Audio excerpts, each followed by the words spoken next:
Mon travail porte sur la nature urbaine. Quelle place donne-t-on à la nature dans la ville? Je m'intéresse à deux sortes de nature.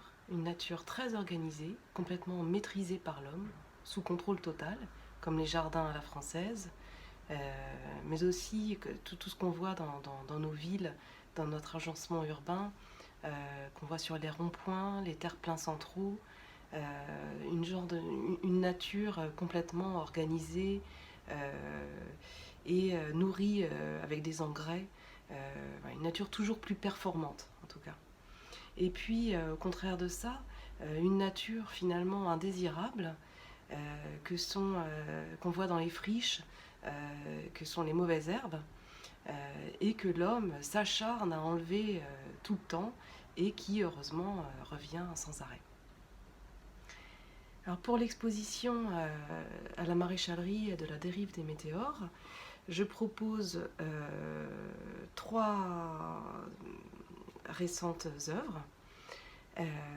La première, j'ai installé dans l'espace principal de la maréchalerie des météores qui sont réalisés en béton et qui représentent des jardinières urbaines qui datent des années 60 et dont le design est le design diamant.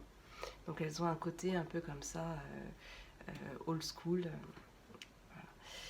Et ces jardinières, en fait, sont donc très lourdes et pourtant elles sont en suspension dans l'espace de la maréchalerie, installées comme si elles le traversaient. On est à la fois dans quelque chose de très concret, puisque c'est du béton, c'est très minéral, et en même temps on est un peu comme dans un décor de théâtre, une mise en scène de 3D. Comme ça. La lumière qui est très tamisée rappelle aussi un petit peu l'espace lunaire, c'est une lumière très lunaire. Et à côté de cette installation, il y a une sculpture qui représente un personnage qui porte un casque virtuel sur les yeux. Donc ce personnage s'appelle Orsol. Je lui ai donné ce titre pour évoquer cette sorte de culture qui permet de faire pousser des plantes sans lumière naturelle et sans la terre, sans l'aide de la terre. Donc ce personnage, il est un petit peu comme ça en fait, il est un petit peu hors de la réalité, il est dans sa propre réalité. Il nous parle de technologie avec son casque et en même temps, il est réalisé en céramique émaillée.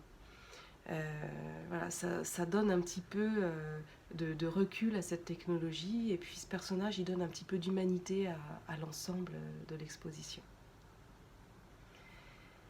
Dans une salle un petit peu à l'écart, je présente une troisième chose, c'est une vidéo.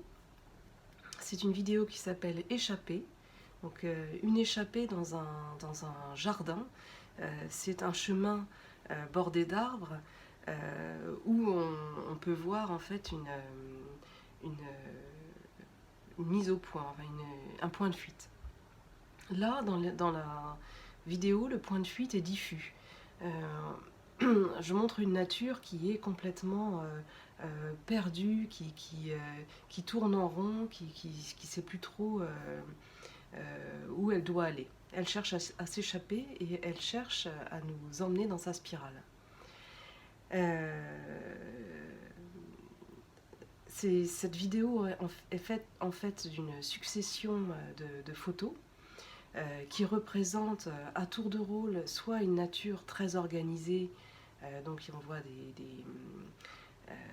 des jardins à la française, des taupières, des forêts plantées, toute cette sorte de nature, et puis à l'inverse, une nature complètement sauvage, en fait qui sont le désert californien. Et les deux sortes de nature cherchent à cohabiter, mais n'y arrivent pas tellement en fait. Voilà.